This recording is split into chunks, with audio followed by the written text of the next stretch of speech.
Boa noite, bem-vindos. Mais um programa Centros aqui na TV Univates. Hoje nós vamos conversar sobre o tema metodologias ativas. Como a Univates tem desenvolvido esse conceito e levado à prática do seu dia a dia na área pedagógica. Logo após a abertura do programa, vamos ao conteúdo de hoje.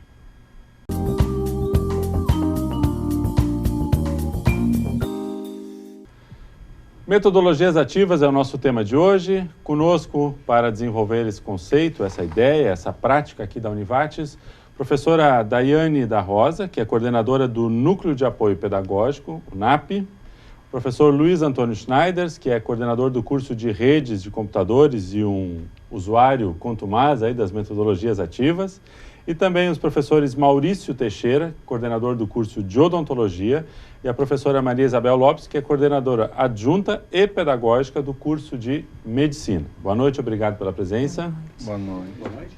Vamos lá, professora Daiane, vamos começar com a estrutura do NAP. O que é o NAP? Como é que funciona o NAP? Qual a proposta do NAP? Como é que é a estrutura das atividades do NAP numa instituição de ensino, né? Boa noite a todos. Bem, o Núcleo de Apoio Pedagógico, ele é um setor que está vinculado ao acompanhamento e desenvolvimento dos processos de ensino e de aprendizagem. Ele presta uma assessoria técnica aos coordenadores de curso em relação à própria construção do projeto pedagógico do curso de todas as áreas. Além disso, ele presta assessoria pedagógica, didático-pedagógica aos professores, tanto por meio de fóruns, de encontros periódicos para discussões dessas experiências didático-pedagógicas, como oficinas e também assessorias individuais aos professores que precisam discutir a sua metodologia, precisam discutir a sua prática pedagógica. Então, ele recorre a esse setor. Nós também temos no NAP uma assessoria aos estudantes que demonstram ou apresentam algum tipo de dificuldade de aprendizagem, que é o nosso atendimento psicopedagógico. Ele vai assessorar o estudante na sua dificuldade e ele também assessora o professor para entender essa dificuldade e poder implementar um trabalho mais efetivo. Nos últimos anos, o nosso foco tem sido as metodologias de ensino. Os nossos professores e a própria estrutura, na verdade, nacional de educação, está fazendo muitas alterações nas legislações educacionais, principalmente nas diretrizes curriculares. Então, o nosso Ministério da Educação, nas últimas 2 décadas, está fazendo diversas alterações para atualizar e melhorar a qualidade do ensino. Isso, muitas vezes, a gente vê na mídia em relação à educação básica, mas junto, em paralelo, o ensino superior também. Então, o que nós precisamos é rediscutir essa prática, desenvolver um processo reflexivo sobre o desenvolvimento dos processos de ensino e também de aprendizagem. Eles são processos distintos que se complementam. E o que a gente está percebendo é que, em alguns momentos, os professores acabam desenvolvendo uma prática voltada só para o seu ensino e não necessariamente incluindo a aprendizagem dos alunos. E os alunos, por experiências educacionais de vários tipos, quando eles chegam no ensino superior, eles se tornam passivos. Eles vêm aqui receber alguma coisa, receber informação, receber conteúdo. E esta é a grande mudança que está ocorrendo. O estudante se torna um coparticipante desse processo. Então, o processo de ensino e aprendizagem agora ele vai estar dividido em 50% para cada um. 50% do processo do professor e 50% do processo do aluno. Sem um deles, a gente não tem o 100%. E o que a gente está percebendo é que isso está mobilizando o estudante. Ele tem que passar do processo de aluno para estudante. A grande diferença entre a educação básica e o ensino superior é que no ensino superior ele tem que sair do papel de aluno, ele tem que se transformar estudante. Um estudante de uma área específica que vai se tornar um futuro profissional. Então, a gente começa a perceber que o processo de aprendizagem agora está em foco. O professor, ao pensar as suas metodologias de ensino, ele tem que focar primeiro no processo de aprendizagem dos alunos. E o que a gente percebe é que as metodologias ativas, elas vêm para complementar essa questão. Só que isso não é novo. Na verdade, está todo mundo falando de inovação e de coisas totalmente diferentes, ele não é novo. Ele já está escrito no material de Comênios, um livro chamado Didática Magna, que ele escreveu em 1693. Então, ele já dizia naquela época... Isso, já dizia que o aluno tem que participar desse processo. Toda essa reestruturação aconteceu na década de 50, mais efetivo na educação mais moderna que a gente tem. E na década de 50, 60, 70, nós tivemos uma figura que trabalhou muito isso no Brasil, que foi Paulo Freire. Tanto é que Paulo Freire, durante o processo de ditadura militar, que ele saiu do nosso país, ele foi recebido em instituições do exterior, por exemplo, Harvard, em que ele desenvolveu e levou a sua proposta. E a partir dessas questões, isso influenciou as mudanças que Harvard e o próprio MIT, que é o Instituto de Massachusetts. A partir da proposta do Sim, Paulo Freire. de Paulo Freire. Ele traz uma discussão há muito tempo sobre o aluno sujeito do seu processo. O aluno tem que se comprometer e ele tem que ser ativo nessa atividade. Então, ele não pode depender pura e exclusivamente do professor. E o professor se torna, nesse processo, mediador. Ok. Fizemos essa introdução, vou pedir que o nosso primeiro bloco seja um pouquinho mais curto, a gente depois retoma no segundo bloco, já voltamos após o intervalo.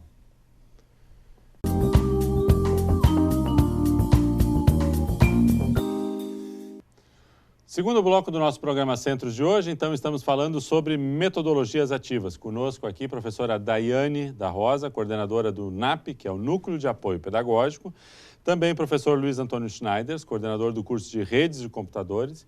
E os professores Maurício Teixeira, coordenador do curso de Odontologia, e Maria Isabel Lopes, coordenadora adjunta e pedagógica do curso de Medicina.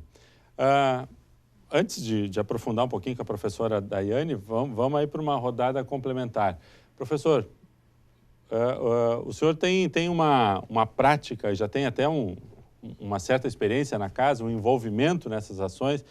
Qual a importância no seu fazer, especificamente na área da informática, essa transição, inserir esse conceito das metodologias ativas? Olha, esse é um conceito que eu considero assim, de especial importância, é fundamental, porque a área da informática está dentro das ciências exatas. Uhum. Então, é quase que binário, né? Então, sim, a gente aprende aquela questão da lógica, do exato, do preciso. É ou não é? É ou não é. E a educação, ela tem diversos tons intermediários que, olha, nesse caso, pode não ser bem assim, precisa ter um novo olhar, né? Precisa ter uma nova reflexão. E nesse contexto, também o profissional da área de informática, ele não tem na sua formação básica a formação de docente. Então, é uma questão que falta. Nessa mesma linha, eu acho também que o próprio aluno, ele chega aqui aluno. E na universidade a gente quer que ele seja estudante. E também ele chega com esse certo olhar muito direcionado nessa questão de ser passivo, de ouvinte, de receber as questões todas prontas, né? Então, essas metodologias que estão aí, que estão cada vez mais presentes, que a gente considera como metodologias inovadoras, né? Porque as metodologias ativas, elas já datam de muito antes da nossa presença aqui na instituição. Sim.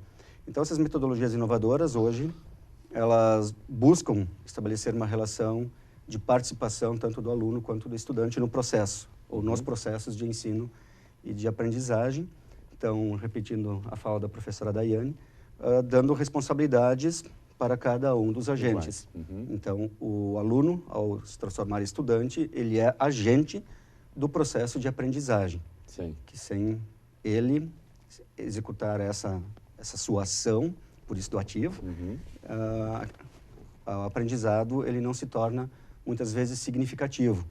E se não é significativo, ele acaba fazendo um registro parcial ou não faz o registro apropriado dos conteúdos. Perfeito. Vamos lá, um pouquinho do olhar aí do pessoal que está mais na área da saúde.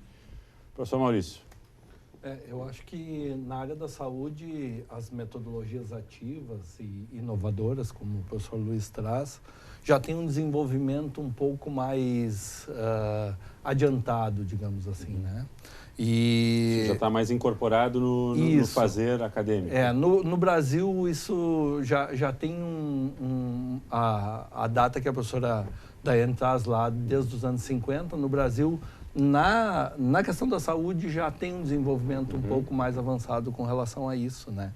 E me parece extremamente importante a partir do momento que a gente tem um perfil epidemiológico de doenças que estão mudando um fazer dos profissionais que a gente vai formar, né? A partir disso, tornando esse aluno estudante, ele acaba tendo essa responsabilização desde cedo. O que a gente espera com isso é que esses estudantes formados a partir de metodologias inovadoras consigam mudar um quadro que se viu que não está se conseguindo mudar. Certo. Porque quem tem um pouquinho mais de experiência de gestão em saúde, é comum a gente encontrar alguns profissionais que chegam aos locais de trabalho e têm uma posição passiva. Dizendo, eu não faço porque eu não tenho condições de fazer. Sim, porque ninguém me pediu. Isso, ou porque ninguém me dá condição para isso, né? O que a gente tem trabalhado com os alunos é, se não temos condições, quais condições nós podemos criar para que isso aconteça? Perfeito. E mudar um pouco esse perfil que a gente está descrito amplamente na literatura. Importante essa sua colocação de que o processo da metodologia ativa não é só um processo de aprendizado, mas também da prática profissional. Exatamente. Que vai ser construída para depois, né? No dia a dia, né? Então, o que tem se estudado muito na saúde é isso. Como que a gente muda esse quadro a partir da mudança dos profissionais que a gente quer que estejam no mercado de trabalho logo ali adiante, né? Professora Maria Isabel, um pouquinho do seu olhar também. Muito bem, eu acho que da mesma forma como a prof. Daiane colocou, né, no curso de medicina, a metodologia ativa vem exatamente dentro dessa mudança de contexto, da necessidade de contexto. Tanto é que algumas vezes as pessoas perguntam por que mudar se a nossa formação foi tão boa e deu conta de tantas coisas e formou bons médicos. É porque o contexto social necessita de um perfil de egresso, perfil profissional diferente de que em um outro momento, né? Hoje o perfil do egresso ele não pode ser simplesmente uma consciência ingênua. Isso se faz assim, dessa forma, então tá bom. Ele precisa ter aquilo que o próprio Paulo Freire diz, que ter uma consciência crítica no momento que eu percebo uma realidade e eu problematizo essa realidade. Eu vou lá para a minha prática, então, dentro dessa proposta, a prática ela não está desvinculada da teoria, como acontecia nos cursos tradicionais, por exemplo. Tu tinha todo um bloco de teoria e no final do curso, da caminhada, é que tu ia vivenciar. A ideia é que desde o início do processo se vivencia a prática para exatamente fazer essa problematização. Bem, o que é que nós estamos vendo ali? De que forma nós estamos vendo? Então, é exatamente por isso que é necessário mudar, e as diretrizes têm colocado isso em relação à medicina, da mesma forma como o nosso projeto pedagógico institucional também definiu como metodologia de trabalho a metodologia ativa, né? Como valorização não só de um processo de ensino, mas também um processo de aprendizagem. Perfeito. Assim, algumas questões que ficaram bastante fortes na minha percepção da fala de vocês. Primeiro, é um processo, é uma quebra de uma estrutura, de um paradigma, né? E essa quebra não é só em relação a professores, também em relação a alunos. Sim. Os dois lados precisam rever suas posições, seus processos, suas metodologias, né? Para assumir a participação de 50% nessa construção. Um segundo aspecto importante é a fala do professor Luiz, no sentido de que temos muitos professores que vêm de experiência de mercado e não obrigatoriamente são docentes por formação, e sim profissionais, e que vêm compartilhar a sua experiência, tanto na área da tecnologia, quanto na área da saúde, quanto em qualquer outra área de conhecimento. A partir daí, eles precisam ter um certo preparo, um certo exercício, uma certa adaptação para esse processo do repassar, mas também não só repassar, mas construir. E uma terceira ideia que eu acho que ficou bastante importante aqui para mim é a questão de como a metodologia ativa, em algum grau, ela se aproxima de alguma coisa que a gente sempre ouvia muito dos alunos, que era queremos mais prática. Em algum momento, a prática passa a ser algo importante na metodologia ativa, que era aquilo que os alunos pediam muito, né? Sair só da teoria.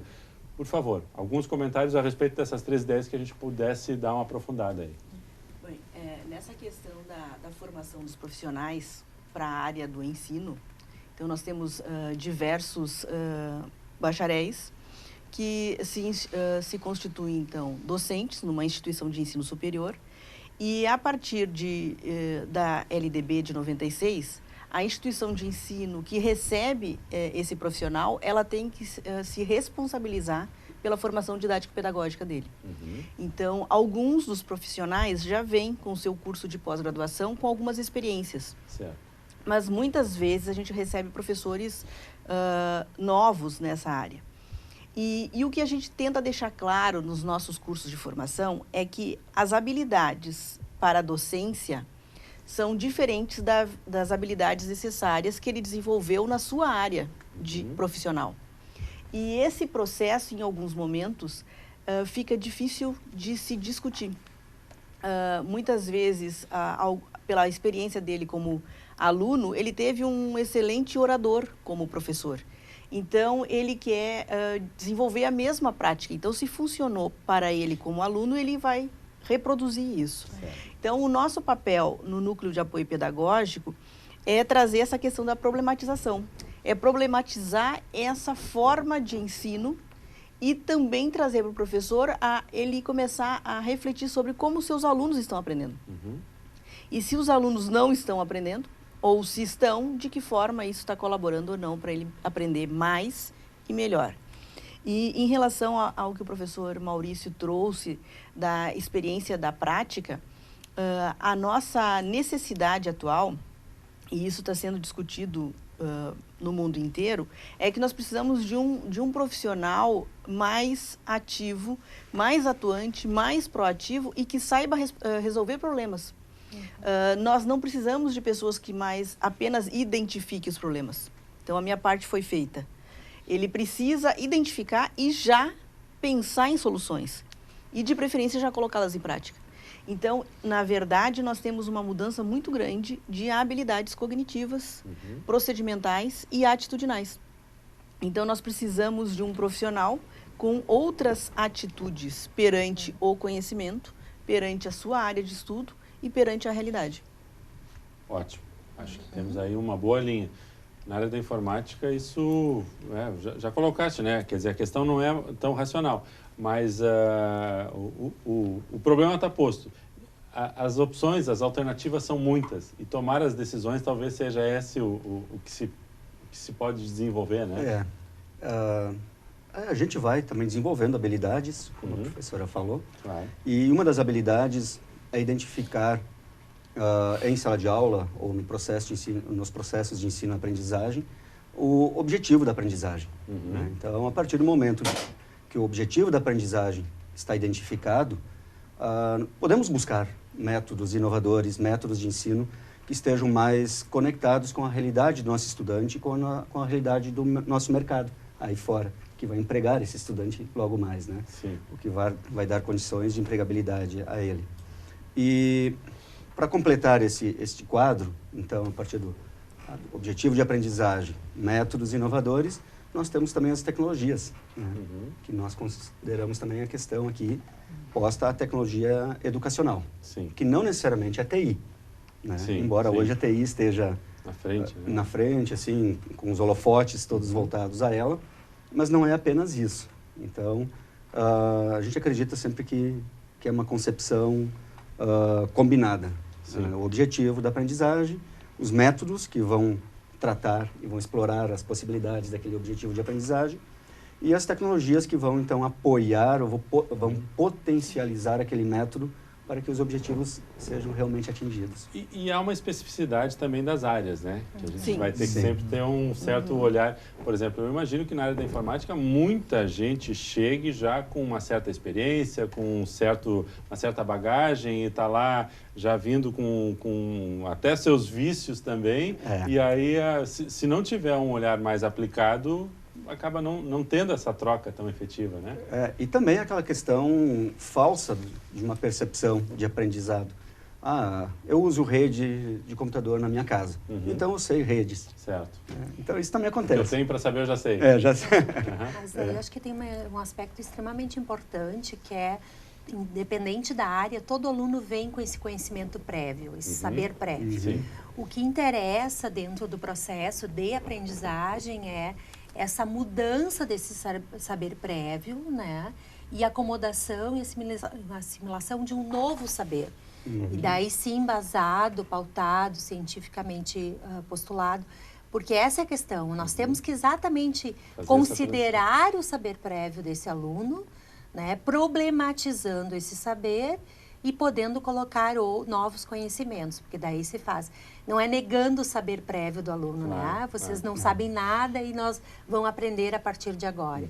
Então, acho que essa é uma questão extremamente importante, que é um dos aspectos da metodologia, que é a questão da consideração desse saber prévio do aluno, essa aproximação desde o início com a prática da realidade, a mudança do enfoque do conteúdo para as habilidades, como a prof. Daiane diz, né? Ou seja, a gente sempre tem que pensar qual é o perfil do egresso que eu quero formar. No meu caso, a questão da medicina, né? Então, não basta ser um médico que saiba as coisas, saiba identificar a doença. Ele precisa ser uma pessoa, né? Saber conviver com outras pessoas, com a sua equipe de trabalho, com o usuário, da mesma forma como ele precisa saber fazer as coisas. Então, dentro dessa tríade de habilidades que é feita até a avaliação, né? Ou seja, a avaliação, dentro de uma perspectiva desta metodologia, ela não pode ser mais utilizada somente como uma avaliação cognitiva, retorno de uma avaliação cognitiva. Acho que é importante. Vamos retomar isso no próximo bloco, que é não só a atividade, mas a implicação disso também no processo avaliativo. Já voltamos no próximo bloco.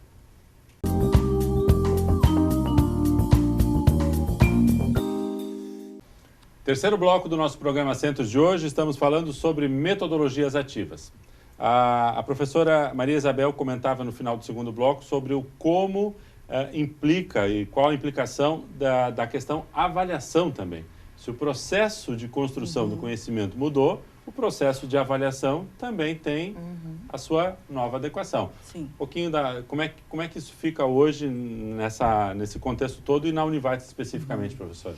O que a gente percebe, a mudança, na verdade, de avaliação já aconteceu no externo, que são a própria exercício que o nosso Ministério da Educação faz via Enem, que é o Exame Nacional do Ensino Médio. Ele já tem uma proposta de questões em que o aluno precisa pensar e resolver problemas. E o próprio ENAD, que é o Exame Nacional também dos cursos de ensino superior, que vai ter um contexto diferente. Ele tem situações, problemas que precisa de algumas soluções. Então, a gente percebe que o ensino superior, no momento que muda, e aí traça-se a proposta de objetivo, como o professor Luiz trouxe, que o processo todo de pedagógico, ele parte de um objetivo sempre. A partir do momento que eu tenho um objetivo, para alcançá-lo, eu faço escolhas. Escolhas da melhor metodologia, escolha do melhor conteúdo para atingir esse objetivo, e a avaliação nada mais é do que saber se eu atingi ou não esse objetivo. E se eu atingir, em qual grau, de que forma e o que eu preciso, na verdade, retomar se esse objetivo não foi atingido. Então, esta é a grande mudança nesse processo todo. Se eu não tenho mais uma questão de conteúdo pelo conteúdo, esse conteúdo tem que ter sentido, ele tem que ter significado. E isso só vai acontecer se eu tiver um contexto para discutir isso. Perfeito. Então, muitas vezes, os estudantes faziam perguntas, muito na educação básica, de onde eu vou usar isso? Na verdade, se o professor não tem uma resposta objetiva para dizer, é porque ele não vai usar mesmo. Para que serve isso? Né? Então, isso no ensino superior não tem mais lugar. Eu preciso me apropriar, enquanto professor, de todo e qualquer conteúdo que tenha sentido. Eu preciso saber que esse conteúdo vai ter um significado para o meu aluno. Então, o que a gente percebe aqui nos nossos cursos de formação, então, didático-pedagógica? O nosso professor precisa desconstruir algumas ideias, algumas concepções, alguns conceitos e alguns paradigmas. Isso não é algo tranquilo e nem fácil. Eu passo a questionar coisas que eu acreditava como verdades absolutas. E isso não é algo tão tranquilo. As pessoas têm uma certa dificuldade para lidar. Em contrapartida, eu também vejo um grupo de estudantes que chegam aqui e percebem um estranhamento. Ué, mas que história é essa? Agora sou eu que vou ter que trabalhar? Mas que história é essa? O professor propõe coisas, ele não vai me dar aula? Como assim eu vou ter que pesquisar? Tem alguma coisa errada aí. Então, a gente percebe que o estranhamento, na verdade, dá dos dois lados. A gente sai de uma acomodação, de um momento que estava todo mundo tranquilo, cada um sabia o seu papel, estava tudo bem determinado, e, de repente, eu começo a entrar em outro tipo de função, em outro tipo de papel. Então, os professores, os novos que entram na instituição, eles têm já... No primeiro semestre que eles entram na Univates, eles já têm que passar por um fórum. Então, num período de encontros quinzenais, ele está discutindo as questões didático-pedagógicas. E, ao mesmo tempo, ele está dando aula. Então, ele está vendo se essas nossas discussões têm ou não sentido. E, muitas vezes, ele traz a sua experiência de sala de aula para discutir no nosso grupo. Então, começam a surgir muitas dúvidas, muitas questões. E essa troca de experiência se torna riquíssima. A partir dessas questões também, eles começam a ver o núcleo de apoio pedagógico como apoio. O nosso papel central não é supervisionar, é apoiar o professor nesse processo. A gente sabe que pode ser uma habilidade nova que ele está desenvolvendo e ele precisa de ajuda também. Então, esse estar junto com o professor dá tranquilidade, deixa ele menos ansioso e menos frustrado. Porque o professor, muitas vezes, elabora uma proposta de sala de aula, uma proposta de aula, e ele vem cheio de vontades. E, de repente, chega na aula e não acontece bem como ele imaginou. Sim. E essa frustração pode ser algo doloroso, e a gente pode amenizar esse processo. Perfeito. Um pouquinho de um questionamento específico da área da saúde. Falávamos fora do programa, no intervalo, que, por exemplo, quem vai ter uma formação em odontologia, na medicina... nem sempre ou dificilmente pensa num primeiro momento que vai ter uma atuação como docente, né?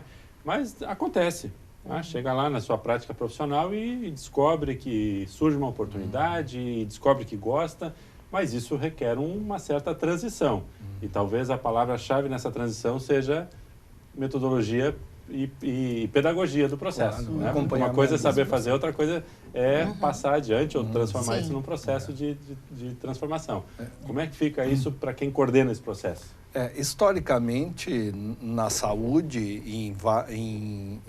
os profissionais os professores eram escolhidos entre os melhores profissionais que faziam algumas coisas, né?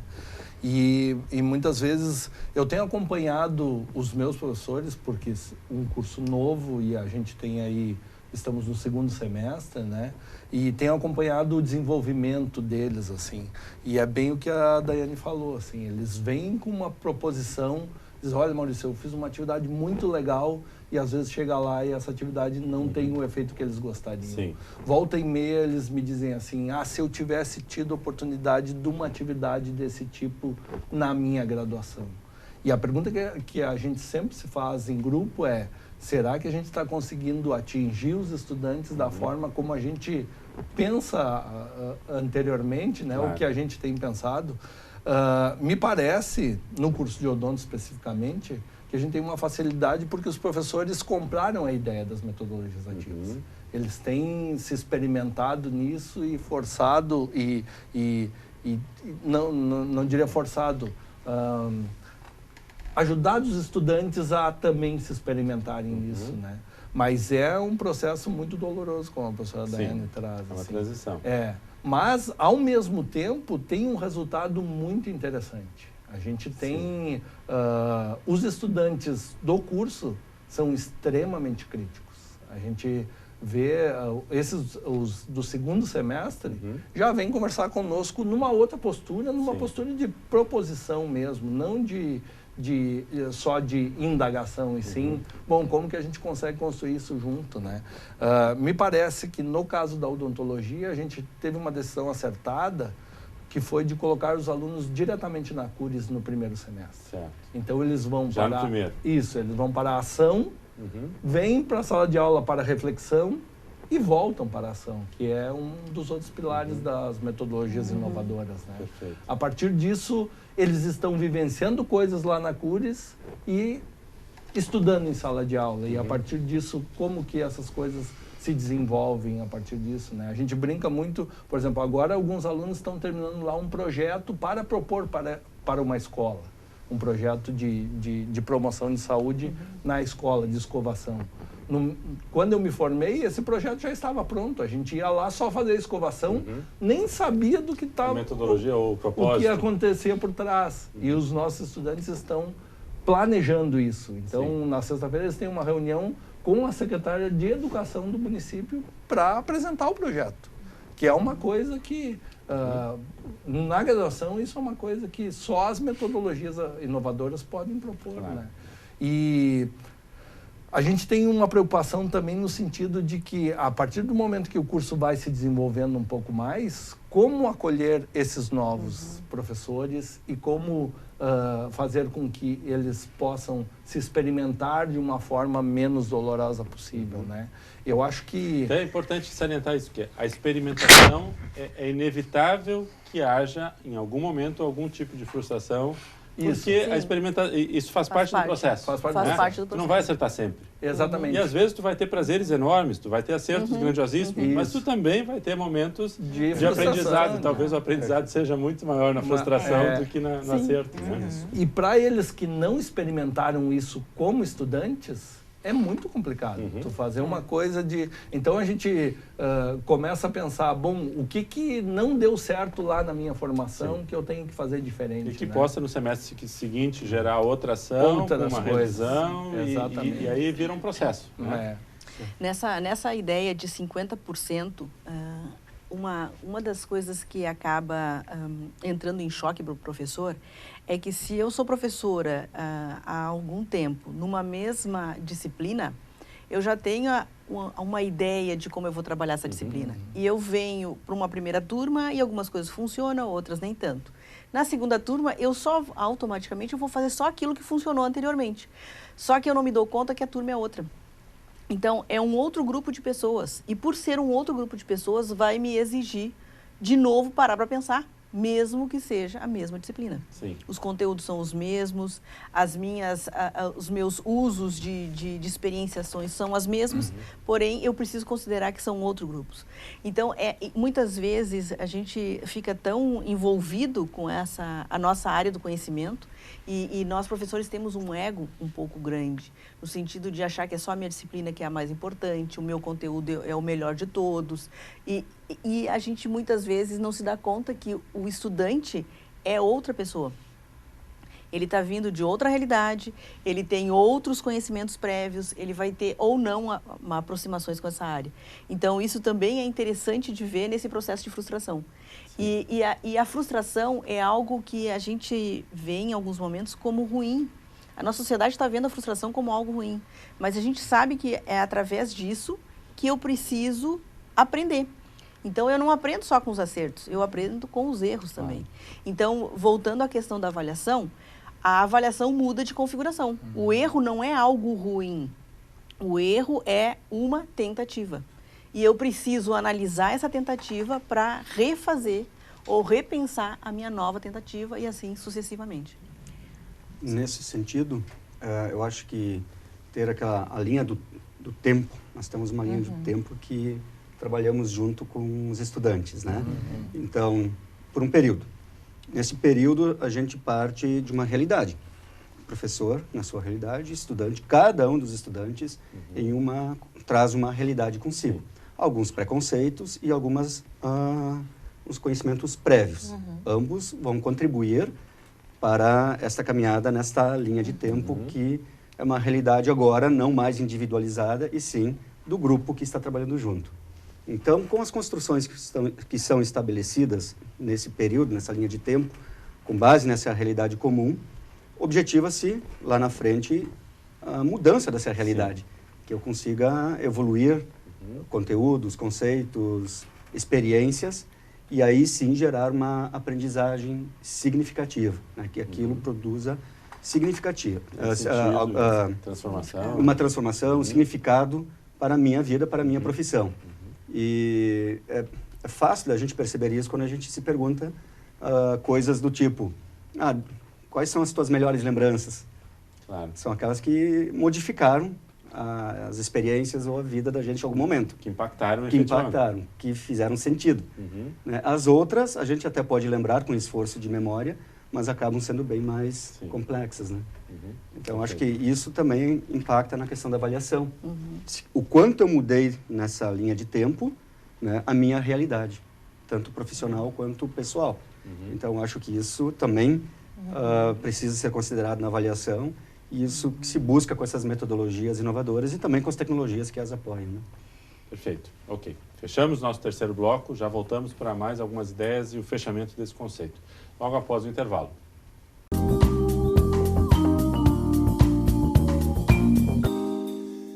Quarto bloco do nosso programa Centros de hoje, estamos falando sobre metodologias ativas. Professora Maria Isabel queria complementar a ideia da transição do profissional de mercado que passa por um processo de transformação para se tornar docente. É isso, né? Isso. Quero só reforçar, porque, como o professor Maurício disse, historicamente, até hoje, nós temos esse perfil.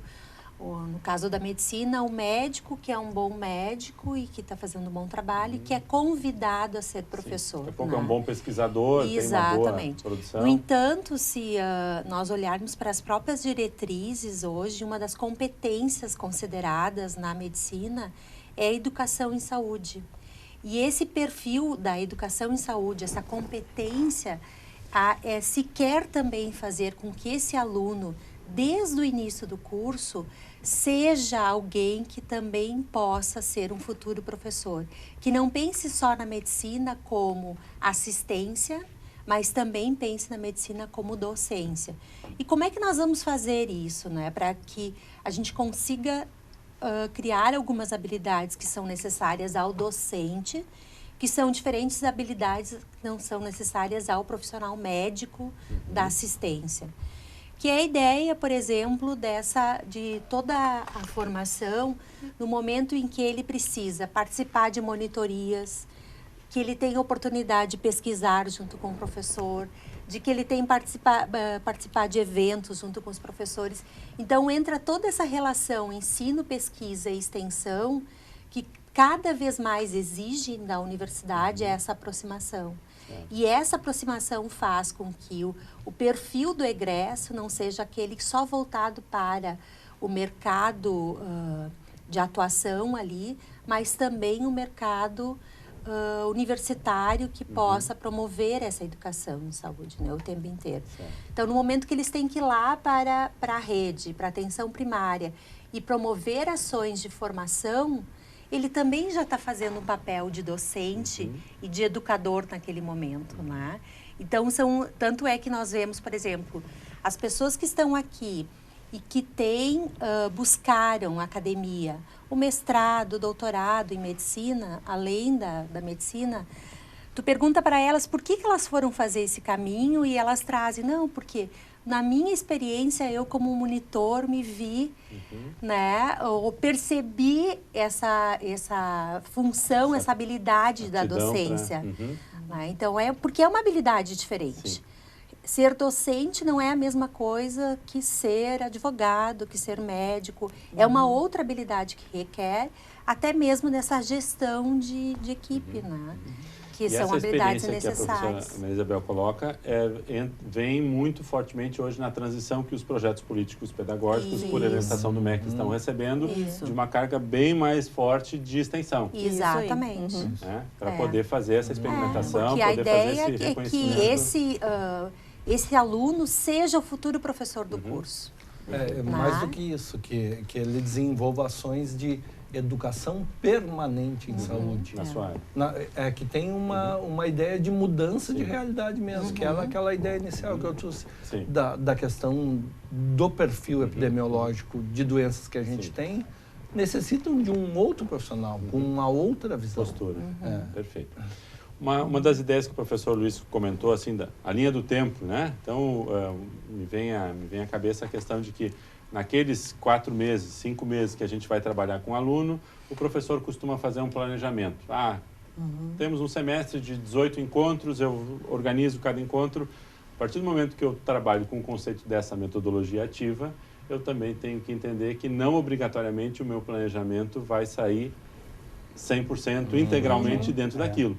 Eu tenho que ter um certo jogo de adaptação, até pelo que a professora Maria Isabel comentou, de conhecimentos pregressos de realidades anteriores de cada um dos alunos. Se eu tenho uma turma de 15, 20, 30 alunos, eu já tenho aí 30 realidades diferentes, mais o professor, que em algum momento vão ter que se combinar dentro da sala de aula para construir um conceito diferente. Está aí o desafio do professor. Na verdade, a ideia que se pensa que o professor agora se torna um gestor da sala de aula. Então, quebra um pouco a ideia de que eu vou lá, dou um recado e vou embora. Eu tenho que me comprometer com esse processo.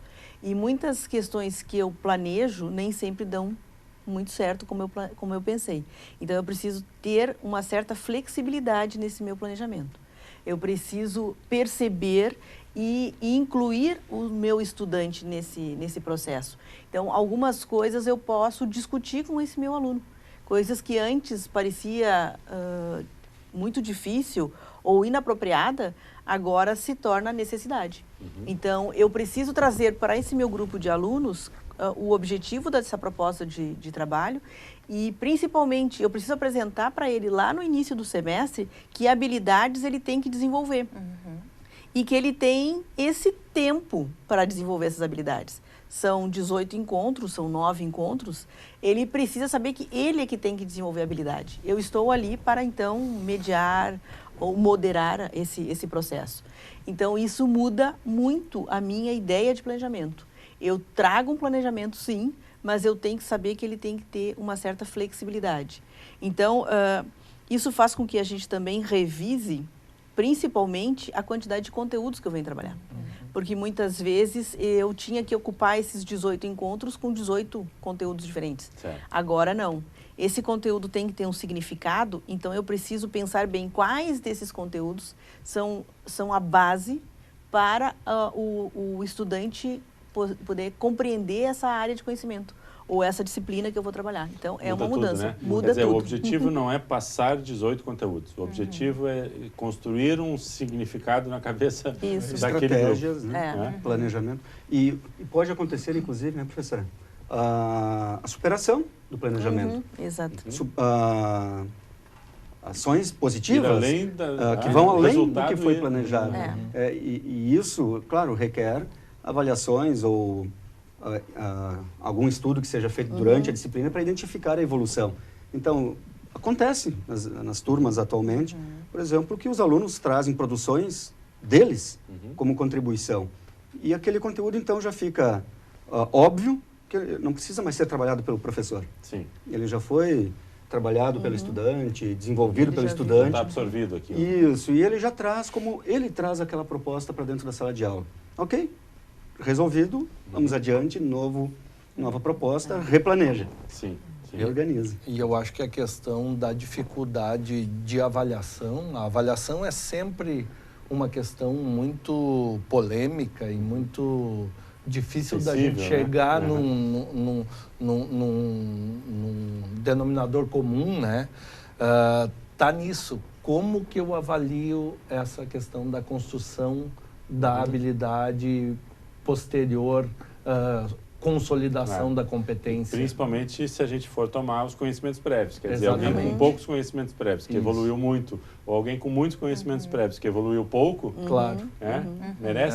merecem pela situação final ou pela evolução? Isso. É comum os estudantes que vêm de uma escola baseada na avaliação de memorização do conteúdo não entenderem algumas notas. A gente tem que sentar e explicar para eles por que a nota dele foi tanto, se ele tirou tanto na prova e tal. Certo. Então, os professores também têm que ter desenvolvido muitas habilidades que vão além disso, além da questão... E eu acho que daí entra o que a prof. Daiane ressaltou, da questão das habilidades, que o estudante tem que ter clareza quais são as habilidades que ele tem que desenvolver, né?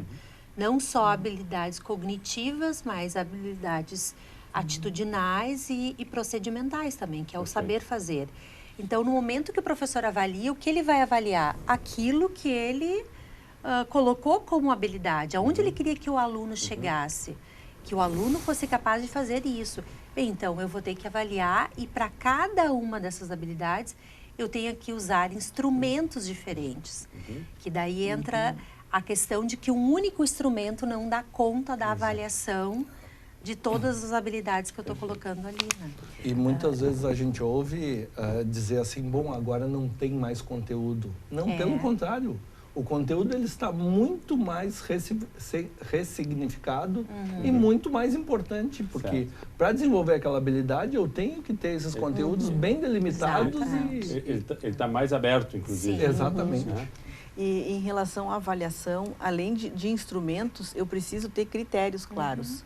Que critérios eu vou utilizar para avaliar esse aluno? E o aluno também tem que saber disso. Antes, o processo de avaliação agora, ele perde um pouquinho a ideia de surpresa.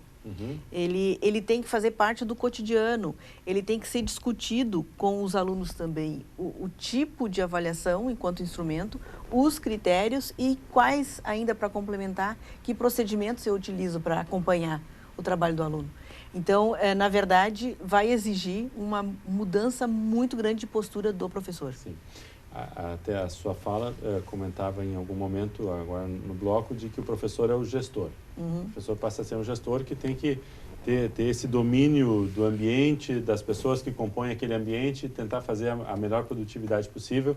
E aí, acho que até para a gente estar encaminhando aí um final de programa, esse desafio ainda, em que pese termos aí 50%, 50%, o aluno tem que assumir essa sua postura, ainda ele é decisivamente proposto pelo gestor, pelo professor. Sim. Quer dizer, se o professor não entrar em sala de aula com o propósito de levar para uma dinâmica ativa, aberta, participativa, explicar, trocar todas as informações, não vai acontecer esse milagre. Né? Exato. O que a gente percebe é que quem mobiliza essa mudança de atitude é o professor. No momento que ele traz a sua proposta para aquele tempo de trabalho, ele vai acabar chamando o aluno para esse processo. E então o professor tem que estar muito imbuído dessa ideia. Ele precisa quebrar esses paradigmas. E aí, nesse momento, que ele precisa de apoio. Ele precisa de auxílio para a gente poder fazer com que ele veja a sua prática de uma forma mais científica. Trazer a pesquisa. Vamos pesquisar mais a sua prática e, a partir dessa pesquisa, buscar outras alternativas. Então, esse exercício também, a gente fala muito da evolução do estudante enquanto mudança de atitude, mas é riquíssimo ver a mudança de atitude dos professores. Né? No seu discurso, na sua prática, na sua fala e também, por que não dizer, na sua felicidade. Claro. Porque é muito ruim a gente ficar sempre carregando aquelas coisas que incomodam, né? Então, o que a gente está percebendo é que hoje em dia, no contato com as pessoas, a gente quer ser feliz. E essa felicidade, pelo que a gente está percebendo, é mais tranquila quando a gente inclui o outro no processo. E importante aí, a sua fala me remete à questão de que como a troca de experiências entre professores é importante. A gente nem sempre vai ter tempo de sentar e assistir a aula do outro.